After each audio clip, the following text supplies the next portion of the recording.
Hey, konnichiwa minasan, it's Gray from Wakizashi's Teahouse over in Japan. How are you doing? Are you good? Are you genki?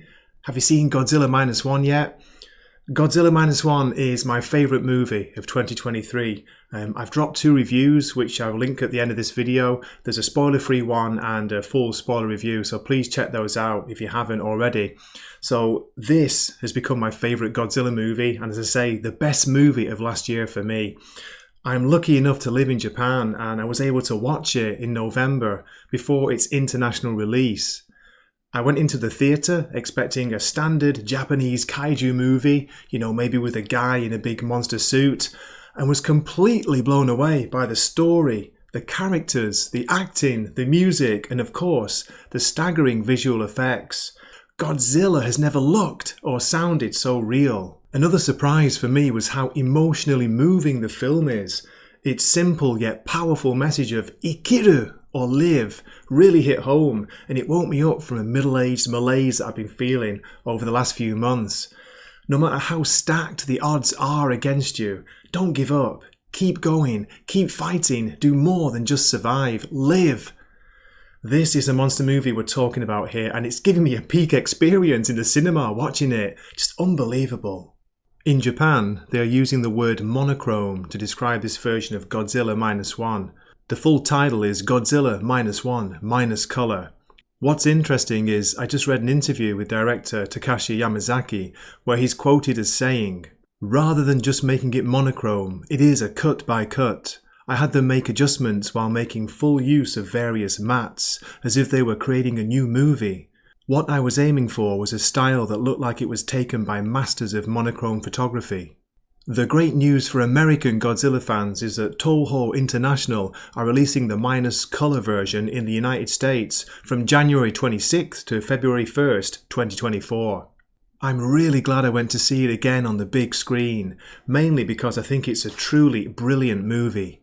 The minus colour experience was a great one overall, but the monochrome doesn't always offer the best picture in some of the scenes.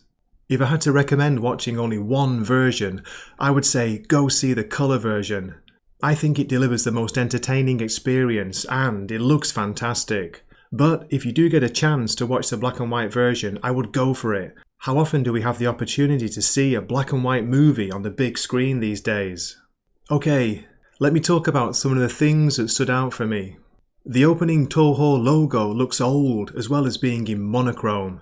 It feels like you're about to watch an old Japanese movie from the 50s or 60s. It made me wonder if they were going to make the film look a bit old and grainy to continue this effect, but it's a clean and sharp picture.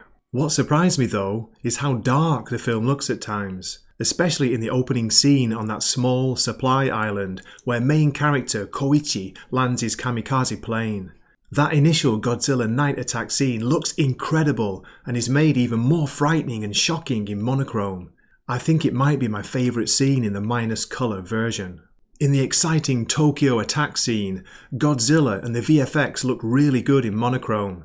The destruction scenes work just as well in black and white, although I personally prefer the colour version. Yet, when we see Godzilla in the daylight boat chase scene, he doesn't quite look as impressive. When I first watched the colour version, I don't know about you, but I thought they'd used a practical model to film those scenes because Godzilla looks so real. Thinking back on it now, I have to say that the Jaws-style boat chase scene is one of the film's highlights for me. Even on a second viewing, it's such a thrilling scene. The way Yamazaki-san has shot and edited it only accentuates the excitement.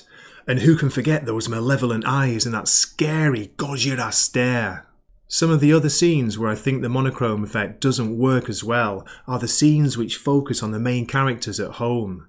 The close-ups of Noriko, Koichi and little Akiko make their faces look slightly dusty or unwashed at times. I'm not sure why. Maybe it was the shadows from the lighting, because Godzilla Minus One wasn't originally shot as a black and white film. Now I need to rewatch it in colour and compare the scenes.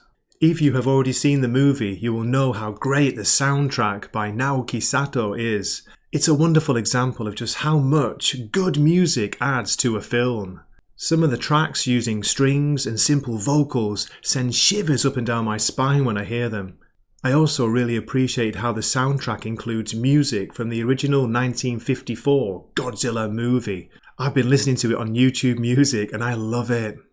If you do watch Godzilla Minus One, minus colour in the theatre, or even the regular version, be sure to stay to the very end of the credits.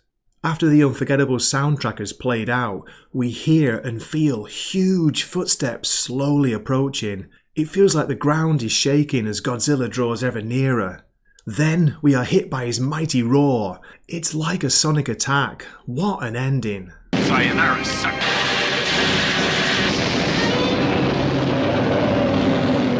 Okay, that's it for my review. I really hope you enjoyed it and thank you for watching this far. I really appreciate it.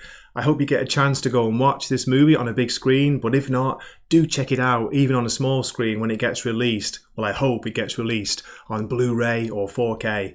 And yeah, do let me know what you think of the movie in the comments. Have you seen the original version? Have you seen the black and white version? The monochrome version? I'd love to hear from you. And as always, thank you so much for watching the channel and thank you for your support.